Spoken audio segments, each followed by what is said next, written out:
जय सत्योम सिद्धाय नमः। आज का विषय है मेरा आत्म साक्षात्कार और त्रिदेव समानता का वैदिक व सत्यास्मी सत्यार्थ। ये सद्गुरु बोध पुस्तक का अप्रकाशित लेख है जिसे मैं शुभम तेवतिया अपनी आवाज़ में पढ़ रहा हूँ। अधिकतर पौराणिक कथाओं में आप भक्तजन ये पढ़ते हैं कि किसी मनुष्य ने ब्रह्म की तपस्या की और जब देवत्व लाभ किया तो वो त्रिदेवों के समान हो गया। तब भी उसमें एक अहंकार शेष रह गया कि मैं महान हूँ, और यही उसके विनाश का कारण बना। यहाँ बड़ा अध्यात्म रहस्य छिपा है कि जब कोई मनुष्य जो अभी आत्मसत्ता में अभिव्यक्त है, उसे अपनी संपूर्ण सत्ता की प्राप्ति की इच्छा होती है कि मैं कौन हूँ और मैं अपनी समस्त इच्छाओं की पूर्ति का साधन किसी अन्य देव देवी या अदृश्य परमात्मा को मानता हूँ, तब मैं कितना ही शक्ति से परिपूर्ण हो जाऊँ, तब भी मैं उस शक्ति का सेवक या वो शक्ति ही मुझे प्राप्त शक्ति का स्रोत रहेगी। और किसी भी दिन कुछ कमी हुई और वो शक्ति मेरी शक्ति छीन लेगी, तब मैं स्वयं ही स्वयं की शक्ति की प्राप्ति हेतु प्रयत्न करूं। और यहीं से मनुष्य आत्म साक्षात्कार की ओर बढ़ता है। यही गीता का योगी अर्थ है। यही वैदिक ऋषि है जो अपनी आत्मा की परम अवस्था यानी संपूर्णता को जानो का अर्थ है। यहाँ अर्थ ये नहीं है कि तुम और परमात्मा भिन्न हो, जो कि भक्ति मार्गियों ने एक पृथक पंथ खड़ा किया। ये वही लोग हैं जो गीता और वेदों के इस वाक्य के संपूर्ण अर्थ को ना समझ पाए, ना उसका आत्म साक्षात्कार कर पाए, और जिसने किया वही वेदों के परे चला गया। यहाँ वेदों के परे चले जाने का अर्थ ये नहीं है कि वेदों को मानने से इनकार किया, बल्कि जो वेदों में लिखा है उसे उसने अनुभूत किया। अर्थात जैसे तुम कुछ सामान बाजार से लेने जाओ तब सामान की एक सूची बनाओगे, और जब सामान खरीद लोगे तब सूची को एक बार देख कि सब ले लिया तब उसे फेंक दोगे, क्योंकि अब जो चाहिए वो है, तो सूची का क्या करोगे। ठीक यही अर्थ वेदों में लिखे और अनुभव को जानने पर वेद को पढ़ते रहने, उससे चिपके रहने का कोई अर्थ नहीं रह जाता है। यही सभी धर्म पुस्तकों का यथार्थ अर्थ है। हाँ, कुछ ने लोगों को पुस्तक से यूं बांधा कि ताकि एक नियम को पकड़ें और उसे जानें, और उसी एक नियम को पकड़कर नियम से नियमित हो जाएं। यही नियम से नियमित हो जाना सारे धर्मों के ग्रंथों का मूल अर्थ है। यही वेदों से परे जाने का सामान्य अर्थ है। वेदों को नहीं मानना अर्थ नहीं, और जो नहीं मानते वे उस मूल वेद में जो कालांतर में हुए शाब्दिक परिवर्तन को जान लेते हैं, इसलिए उपस्थित वेदों को नहीं मानते हैं। इसका ये अर्थ है। यही राम, यही कृष्ण और यही बुद्ध, यही महावीर के साथ हुआ। उन्होंने केवल कर्म और उसके फल की बात की, ना कि वेदों की। यो वे स्वयं वेद बन गए।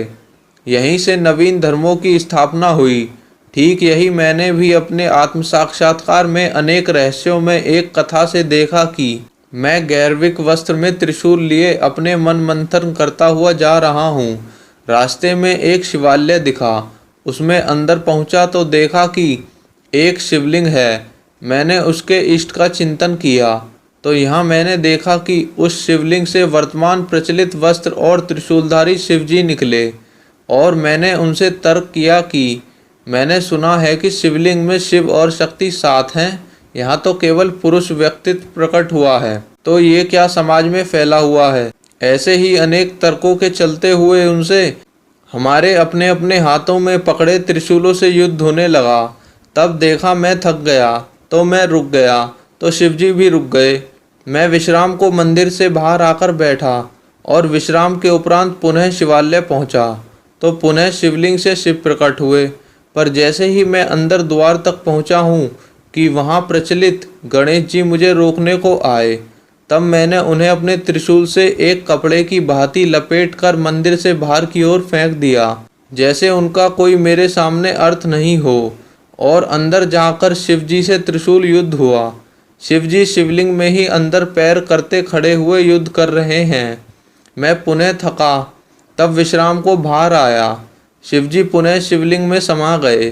तब मैं विश्राम उपरांत पुनः शिवलिंग के समक्ष पहुँचने को हुआ। ये देख शिवजी भी प्रकट हुए, शांत हैं, उनकी प्रतिक्रिया नहीं है। तब द्वार पर ही मैंने अनुभव किया कि मैं किससे लड़ रहा हूँ। क्या कोई शिव है या मेरा आत्ममंथन है? मैं ही तो सामने हूँ। इस आत्ममंथन तत्क्षण के ही एक तीव्र आत्मकौंध ने जैसे मुझे जागृत किया। समझ आया कि क्या हो रहा है। सत्य में मैं अपने अंदर की पूर्व मान्यताओं से और उनके चित्रण से लड़ रहा हूँ। ये त्रिशूल मेरे अंदर के त्रिगुण है। ये शिव भी मेरा पुरुष तत्व, पुरुष शक्ति अर्थ है। और ये गणेश भी स्वयं से शक्ति प्राप्त नहीं बल्कि शिव से शक्ति प्राप्त एक आत्म बालक ही है, एक साधक है जिसने अभी आत्म साक्षात्कार की प्राप्ति नहीं की है। ये मेरी सामर्थ्य का सिद्ध नहीं हुआ। और चूंकि मैं ही सनातन धर्म के त्रिगुणों में एक गुण प्रतीक अर्थ चित्रण को मानता हूँ, जो मैं उससे लड़ रहा हूँ वो मुझसे नहीं लड़ रहा है। क्रिया मेरी ओर से है, तब प्रतिक्रिया दूसरी ओर से हो रही है। मैं लड़ते लड़ते थक जाता हूँ तो आत्मविश्राम को बाहर जाता हूँ। ये शिवालय से बाहर आना अर्थ हुआ। और जब मैं इस चिंतन को करते हुए शिवालय के द्वार पर रुक गया तो मेरी प्रतीक्षा में शिव शिवलिंग में खड़े हैं निर्विकार भाव से। तब मैं ये अनुभव से गुजर रहा हूँ और समझ आया कि मैं स्वयं से लड़ रहा हूँ। ये महाभाव के उदय होते ही मैंने देखा शिव संसार की मान्यताओं के अपने विग्रह में समा गए और मैं वहाँ से आगे बढ़ गया एक और पथ पर, और मेरी समाधि खुल गई। इससे आगे ही मैंने स्त्री के श्री भक्तपीठ और पूर्णिमा देवी के अर्थ को जाना और लिखा। वह स्त्री युगों की सत्य मान्यताओं के अर्थ को स्थापित किया। इसलिए ही इसके विस्तृत अर्थ को जानो। यही सारे धर्मशास्त्र कथाओं में भरी है कि गोरखनाथ का हनुमान से युद्ध, या स्वामी नारायण का हनुमान या देवी काली आदि से युद्ध और स्वयं की विजय आदि। यही है प्रचलित अन्य व्यक्तित्व को अपनी आत्मशक्ति की प्राप्ति का स्रोत मानने का सत्य अर्थ। यही आत्मयुद्ध है जो यदि काव्य में लिखा जाए तो अन्य ही अहंकारी अर्थ को उत्पन्न करेगा। यों ही प्रत्यक्ष गुरु को ब्रह्मा विष्णु शिव और इन त्रिगुण से परे परब्रह्म कहा है। तब हम एक मनुष्य शरीरधारी गुरु में कैसे इन्हें देखते हैं, ये पूर्व चिंतन का ही व्यापी अर्थ है। इसलिए 87 धर्म ग्रंथ पढ़ो, उसके गुरु नियमों के एक पथ पर चलो, ना कि अनेक देवी देव और व्रत अनुष्ठान को करो। केवल गुरु अनुसार चलो, तब एक ही नियम तुम्हें नियमित करता हुआ अंत में अहम 87 के महाव्यापक सत्यार्थ की मैं ही सत्य और सनातन आदि अनादि हूँ।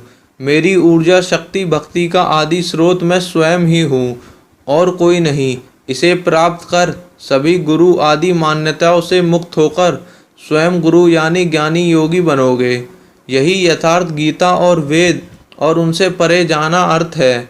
तब तुम में 14 रतन लक्ष्मी और ऐश्वर्यों के उपरांत सोम यानी अमृत प्रकट होगा, जो ग्रहण करने से तुम्हारा सोमवार यानी सोम को वरण करने वाला अर्थ व्रत होगा। यही सोमवार है। और जब तक ये नहीं समझ आए तब तक इस दिन ज्ञान को अपने में चिंतन करो, ना कि कुतर्क, तो सुतर्क और मुक्ति पाओगे। जय सत्य ओम सिद्धाय नमः।